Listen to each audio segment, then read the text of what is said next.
যদি গাছের গোড়াতে অতিরিক্ত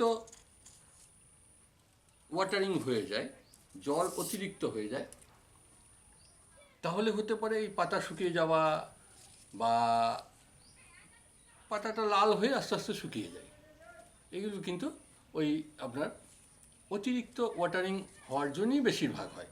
কারণ এই যে ট্যাঙ্কটা মোটা, এই যে পাতাগুলো মোটা মোটা, এই জাতীয় যত প্ল্যান্ট হয় প্রত্যেকেরই একটা নিজের একটা ক্যাপাসিটি আছে জলটাকে ধরে রাখার।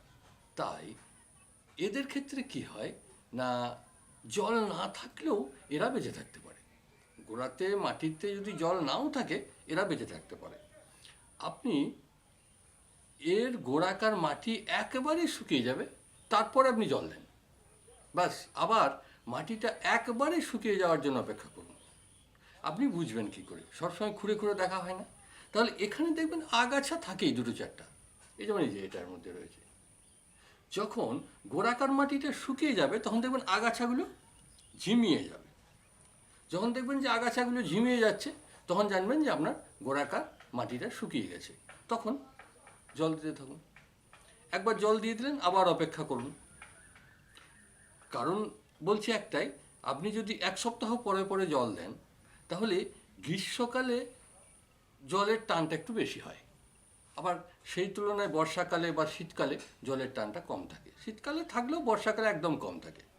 সে আপনি সেডি এরিয়াতেই রাখুন, মানে যাতে বর্ষার জলটা না পায়, এটা অবশ্যই রাখা উচিত, তাহলে ভালো থাকবে। যদি এটার ফুল কিন্তু কন্টিনিউ দিতেই থাকে। আমি তো দেখেছি আমার ফুল ফুটতেই থাকে, ও সিজন বলুন আর অফ সিজন বলুন। কারণ এই গাছগুলোকে আপনাকে সেডি এরিয়াতে রাখতে হবে যেখানে বর্ষার জল পায় না। বর্ষার জল পেতে থাকলে কী হবে, গোড়াতে সবসময় জল পেলে তাহলে এর গোড়াতে পচন ধরার সম্ভাবনা থাকে। এবার এই যে প্রচুর ব্লুমিং, এটা কিন্তু আপনার যত্নের উপর নির্ভর করছে। আমি হয়তো বলে দিলাম যে আপনি ভিটামিন স্প্রে করুন, হতে পারে ভিটামিন স্প্রে করলে একটু হয়তো ফুলের ব্লুমিংটা বাড়বে, কিন্তু আপনি যদি যত্ন ত্রুটি থাকে তাহলে ফুল ঠিকমতো হবে না। তাই আপনাকে যত্নটা কেয়ারফুলি করতে হবে। এই কারণে এর গোড়াটা এর যেহেতু মানে জল বেশি হলে মারা যায়, সেহেতু গোড়াতে আপনি গোড়ার মাটিটা যদি পাথরের দানা, তারপর ওই নারকেলের ছোবা ডুমো ডুমো করে কেটে, কিচেন ওয়েস্টের যে কম্পোস্ট সারটা তৈরি হয়, এই যে এগুলো দেখুন কিচেন ওয়েস্ট থেকে তৈরি, এগুলো সব খোসা। এগুলো নিয়ে মানে কি বলবো, এদের খাবারও আছে, সেই সঙ্গে ডায়ও থাকে।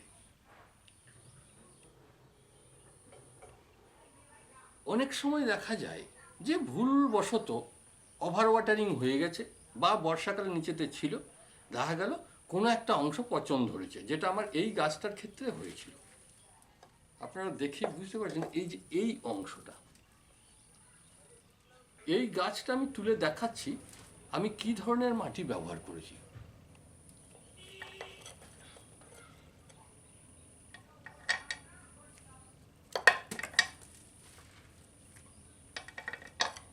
এগুলো সব পাথর, মানে বোল্ডার ভাঙা। এছাড়াও আপনি এই যে গ্যাভেলস, টুকরো টুকরো গ্যাভেলস দেওয়া যায়, বা গোটা ছোটো ছোটো দানা গ্যাভেলসগুলো, যেমন এই যে এগুলো দিলে কি হয়, দেখতেও সুন্দর লাগে এবং এতে জলও ধরে রাখে না।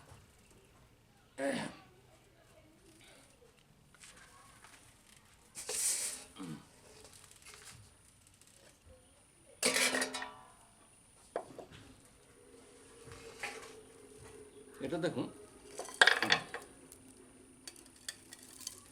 দেখে বুঝতে পারছেন যে গোটাটাই প্রায় ফাঁকা। মানে এখানে যদি জল আপনার একটু বেশি হয়েও যায় বেরিয়ে চলে যাবে, কিন্তু দেখুন শেকড় দেখুন প্রচুর।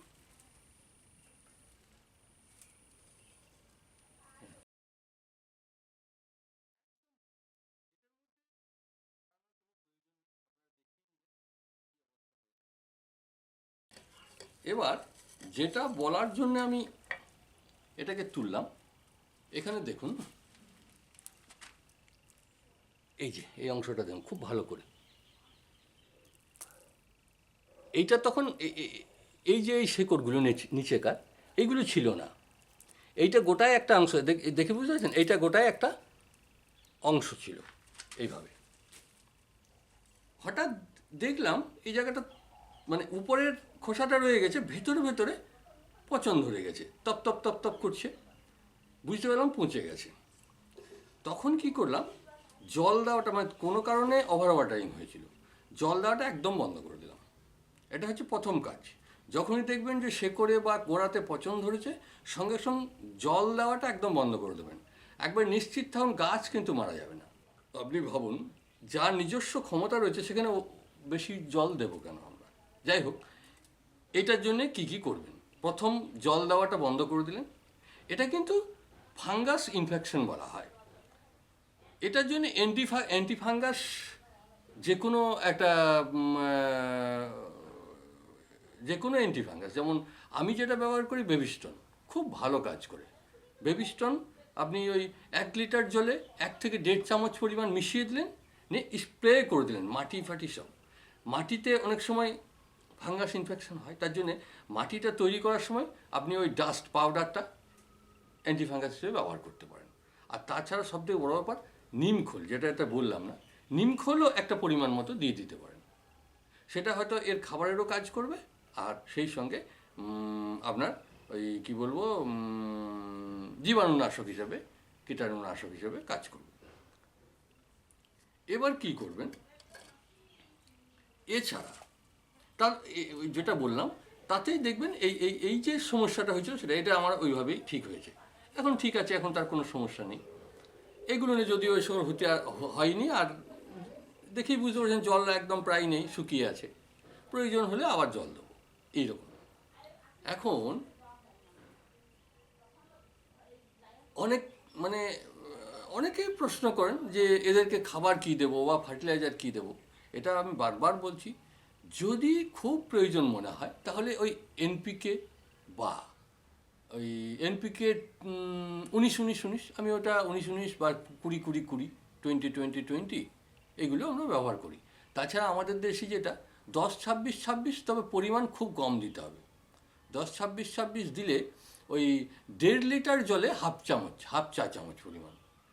আর 19-19-19 বা 20-20-20 এনপিকে, এটা যদি ব্যবহার করেন তাহলে ওই 1 লিটার জলে হাফ চামচ পরিমাণ মিশিয়ে, ভালো করে মিশিয়ে সেটা পাতাতে স্প্রে করে দিলেন এবং গোড়ার মাটিতেও স্প্রে করে দিলেন, ব্যাস। এটা মোটামুটি আপনি 15 দিন 1 মাস অন্তর করলেই হয়, খুব বেশি দেওয়া যাবে না। এই যে উপরের অংশে আপনার ইচ্ছা হলে এই যে আমি বললাম এই যে গোবর সারটা, এইটা এই হালকা করে একটা গাছে 1 চামচ, 1 চামচ পরিমাণ চারিদিকে এইভাবে ওই ছড়িয়ে দিলেন। এটা সপ্তাহে 1 দিন করে দেওয়া যেতে পারে। তাতে কী হবে, এটাই যখন জল পড়ে যাবে এর ওপরে, তখন ওটা ভিজে গিয়ে ওর কাজটা করতে শুরু করবে।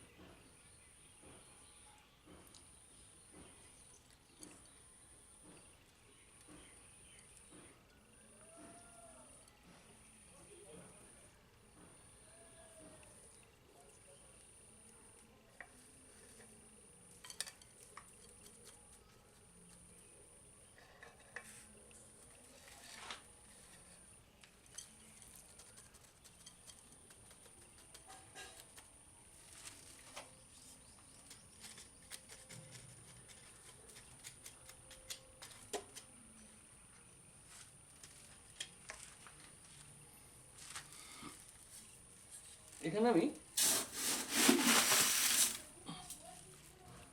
ছোট ছোট পাথরের দানা, এটা অল্প পরিমাণ আমি দিয়ে দিচ্ছি।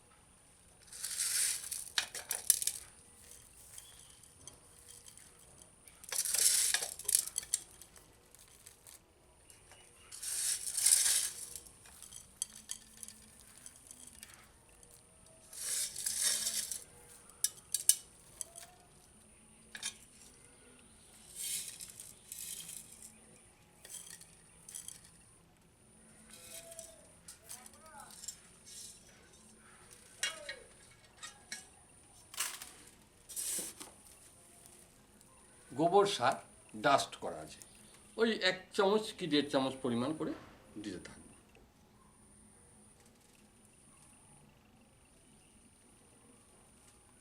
একসঙ্গে কোনো ফার্টিলাইজার বেশি পরিমাণে ইউজ করবেন না।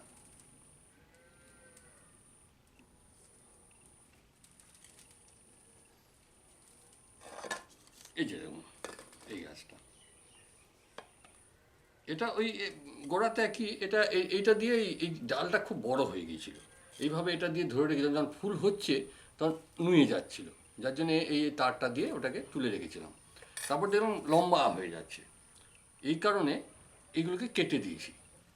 এই কাটা সম্পর্কে বলি, এই শাখা যখন কাটবেন তখন ধারালো অস্ত্র দিয়ে কাটবেন, যেন ছড়ে না যায়। সুন্দরভাবে কেটে দিলেন, কেটে দিয়ে ওর একটা আঠালো রস বেরোয়, ওটা ওর মধ্যে ওখানটা শুকিয়ে যাবে, রসটা থাকা দরকার, ওটা ওদের কাজে লাগে। তারপর যখন একটু শুকিয়ে যাবে তখন এই যে মুখটায়, এইটাই ওই মোম গলিয়ে মোমটা এখানে টুকটুক করে দিয়ে দিতে পারেন, কিংবা কোনো একটা জায়গায় গলিয়ে সেটা নিয়ে এই জায়গাটা গোটায় লাগিয়ে দেবেন। এই দিক দিয়ে যেন জলটা না ঢুকতে পায়, তাহলে এই জায়গাটা পছন্দ হবে। যদি মোম না দেন তাহলে ওই আমরা যেটা পেইন্ট হিসেবে ব্যবহার করি রং বিভিন্ন, সেই পেইন্ট অল্প মুখটাতে দিয়ে দিলেন, তাহলে কী হবে, এই জায়গাটাতে আর জল ঢোকার সম্ভাবনাটা থাকবে না।